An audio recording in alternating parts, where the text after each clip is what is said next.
All right, we're out here in the field. DJ is spreading the fertilizer. Got it's basically 500 pounds an acre. Fertilizer is what we're putting down. I'm basically just grabbing rocks right now, so I don't smoke them with the planter or hit them, kill the disc any more than it already is. So it's kind of a shitty situation we got here where we don't have anything to lift a bag of fertilizer off the trucks. We're scooping it in with buckets, 5-gallon buckets is what it is. So hopefully we're gonna get this done. This shouldn't take long, maybe 45 minutes to spread this field, and then fire the tractor up, start disking it, and then maybe I'll run up tonight and grab the olanter and the planter, and we will start planting hopefully tomorrow. We got thunderstorms coming in late tomorrow night. This field's fairly dry, but I'd like to get it all planted tomorrow so I don't have to worry about not being able to get into the field. You can see those dark spots there. It's all wet right by the field, you know, by the grass I should say, and it's a little wet down that way. I tried to disc this up. Like I said in the last video, we didn't want to bring the plow down here, just didn't have time. And I brush hogged it and was gonna hit it with the disc a million times, but the grass is just too thick. It was just rolling right over it. So we said screw it, and it's probably for the best anyway, because we walked down here. We got a hell of a rainstorm on, was it Sunday? Saturday, Sunday, something like that. Came down here Monday and you couldn't even walk through that field, so I think we made the right call not planting it. So I'm gonna keep picking here, and then we'll see how far we get here. Maybe we'll start planting tomorrow, hopefully. The sheer amount of rocks in this part of the field right here is insane. I pulled up some like cornerstones over there. I almost wonder if there was like a silo or a barn right here at one point, because this was a dairy farm way back in the day. And there's just a bunch of rocks right here, so it's almost like they just threw a bunch of rocks down for like a pathway to get equipment across or something. But they're not small rocks either. They're all good size. So this is gonna keep me busy for a while, just getting the big ones out of that. I mean, it's funny too, because if you look, it's right here, it goes all the way down to the edge of that field basically. So this probably was a pathway. I mean, it's dug out pretty good in the corner over here. There's probably a barn right there or something. So keep me busy for a while. All right, he's going off through the last pass. We got like maybe 50 pounds in that spreader. So this mix here is 175, 40, 120. So we never did a soil test on this field. Just didn't have time to. So we pretty much just wanted to put down what the corn was going to use for like roughly 140 bushels an acre. And I ended up using just the same mix that Escobar's uses up the road. They're only 10 minutes up the street. And the guy who I bought it from spreads for them, so I just told them, give me what they're using. So see how it works out. The landlord said they never put fertilizer down. I shouldn't have to, but in some ways he's right, because this land's been fallow for so long. I think like fallow sod like this is good for like 80 pounds an acre of nitrogen. So that'll definitely help. This is just kind of gonna bump it up a little bit, putting down, like I said before, about 500 pounds an acre. So he's just finishing up right now, and then we're gonna run the tractor and the truck back. I'll come back down with the car and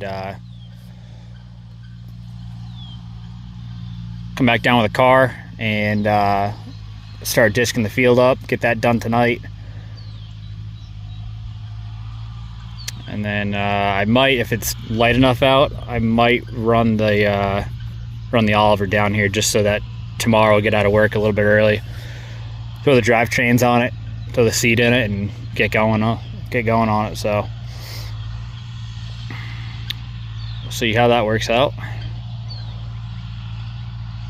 And then we were talking, we were gonna do just straight rows. We weren't gonna go around the perimeter of the field like you normally would. But I saw a number of deer out here. I'm kind of worried that if I don't do that and the corn starts growing, they're just gonna walk right down the row of corn. So I think we're gonna do a couple of rows. I'll plant a couple of rows around, just kind of make a barrier almost of sorts, just to keep the deer away. You know, I'll obviously run it all over when I start cultivating, because we're gonna cultivate this, but I'll keep the deer away for a little while. All right, it's about a quart low. I was checking the oil, coolant's good. I gotta check fuel next. Fuel gauge doesn't work in this thing, so got my fuel stick sitting over there. Dump it in the tank, see how high up the stick she is. So it's almost 7:30 now. I'm spilling a little bit. Almost 7:30 now. It's gonna get dark about 8:30, so I got an hour of daylight here. So like I said before, TJ was saying when he was putting the fertilizer down, that far corner of the field is actually pretty wet. Can't get the damn.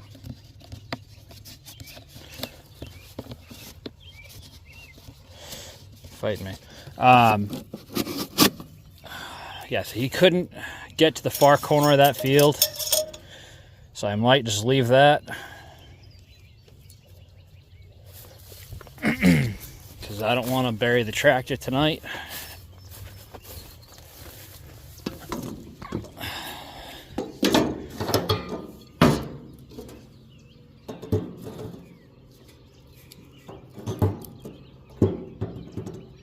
Enough for what I'm doing. All right, so yeah, that far corner down there, you said there was some standing water, so I'm probably gonna stay away from that.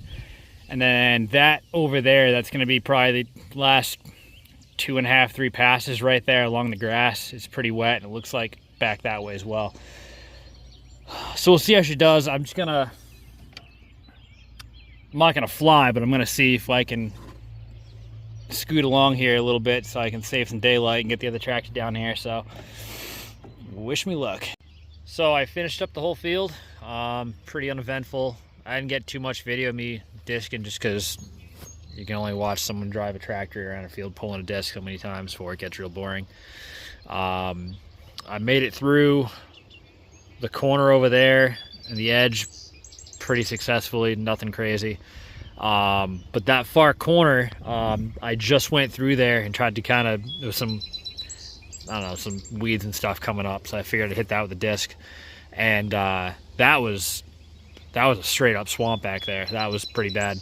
Had to raise the disc up. Tractor's got good enough tires that it pulled right through it, so that wasn't too big of a deal, but would not have made it with the disc all the way down.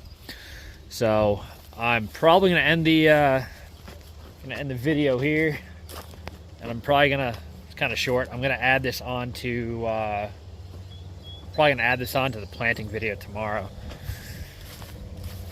So I'm gonna run over to TJ's, grab the Oliver, run that down here, and then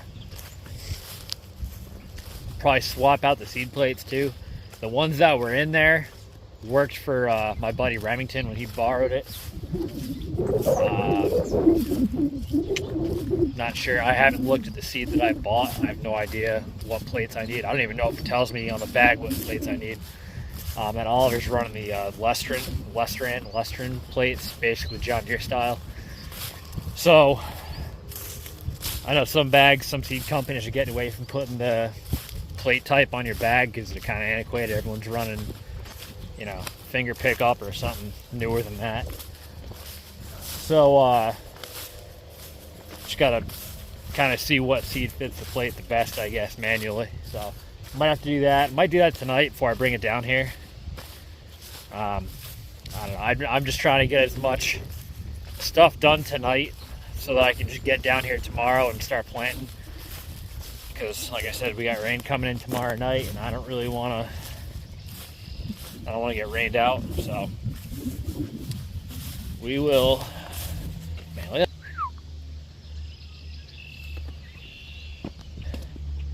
we will see you tomorrow. All right, so we're getting ready to go here. seeds in the boxes. I just got to throw the drive chains on the wheels, and then I got to check my spacing for the marker arm. If I was to, the way that the book tells you to do it is you'd be going off the center of the tractor. So the furrow that arm makes, you'd have that position at the center of the tractor for your 30-inch row spacings. However, the tube that arm collapses into is too long for me to get down to 10 feet. So I got to find the difference, get that measurement, and then see where on the tractor I have to be to line up with the furrow that marker arm is going to make, so that I have my 30-inch spacing. So I got to do that real quick. I got to tape measure. It's a lot cooler down here today, real foggy. I checked the weather, thunderstorms coming in 10, 11 o'clock tonight, so I should be ready to go. Or I should have everything done before that gets here. Obviously, I'm not planting until 11 o'clock, but fields look good. I'm not going to touch down that corner. That's still way too wet, but it looks like the end over here by that grass strip dried up pretty good. So I'm going to get going on this, and we'll get planting here pretty soon. All right, so if I remember correctly, it's 120 inches if I was to run the center of the tractor over the furrow that marker arm's going to make, is what I have to be spaced out. I got 156 from the center of the planter out to the marker arm there. So difference of 36 inches. So what I had to do was run a tape measure from the center mark on the tractor out this way. And that basically comes down to this ridge right here on the tire has to be on that furrow. So I'm getting right at 30 inches. So that's what I'm gonna do. And then I'm gonna throw the drive chains on right now, and then we'll hit it.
So I'm heading home. Of course, as my luck would have it, I ended up dropping my phone off the side of the tractor while I was trying to get some video of me planting, and it hit square on a rock. Shut the phone off. I couldn't get it to turn back on until about 20 minutes ago. I pulled the battery out of it, and it fired back up. So that's good news at least. But I only got a couple of minutes, if that, of me actually planting corn. So that part sucks, but it was honestly pretty uneventful. So that far corner that had the standing water up against the brush line there, we went around that. I thought about going through it, but the tires on the Oliver are pretty bald, so I didn't want to bury it. And then because I went around it, all the passes after that kind of had a hook in it, so we had to straighten that back out, you know, halfway through the field. Only because we were talking, I don't know how well the tractor's going to cultivate, trying to follow the curve. So we straightened that row out halfway down, and then that wet-ish spot down the other side along the grass there, we went through that. That was pretty uneventful. Wish I got some videos of us checking the seed furrows, you know, checking all that for placement and everything else. It planted good. I thought it would anyway. I mean, when my buddy borrowed it, we were going through it pretty, you know, we had never used it before, so we would stop every couple of 10, 20 feet and double check the spacing, make sure that the row units are all working like they should. They were, so I was pretty confident going into this that it'd be the same thing. So yeah, we were probably only planting for, I don't know, I'd say 2 hours, something like that. 2 hours, we got the 3.5 acres done.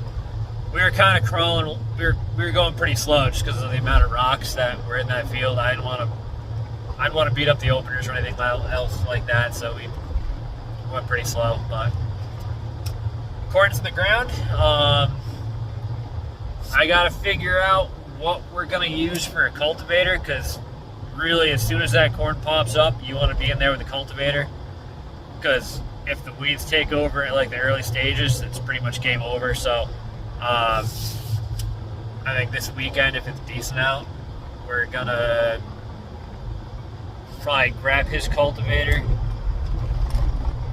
get it spaced out for, well, I shouldn't say that. I think we're using his cultivator. It's set for 38-inch rows right now for sweet corn for them.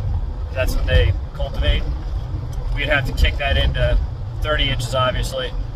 We did some measuring, and the only tractor in the entire fleet that me and him both own that will work for cultivating 30 inches without having to, kick any tires in or flip rims or anything, it's going to be the Oliver. So that cultivator we're talking about using that he has is only a 2-row. I don't know if I want to run that. My buddy Remington's got the kid who borrowed my corn planter. I think he's got a 4-row cultivator he said I could borrow. So I might borrow that off just to make it a little easier. That's already set for 30 inches as well, so that'll work out. The other option is my boss has a farm-out Cub with cultivators on it, belly cultivators that he used to farm with way back in the day. I got that running for him, and he kind of like to see it get used, so it's not just sitting around. I did have to order a radiator for it because we got it running and it started pissing cooling everywhere, so radiator should be in, I think, this upcoming Monday, so it really just comes down to when I have time to put it in. But yeah, I've been rambling now for 4 minutes, so I would say it's a good time to end the video. So thanks for watching. See you in the next one.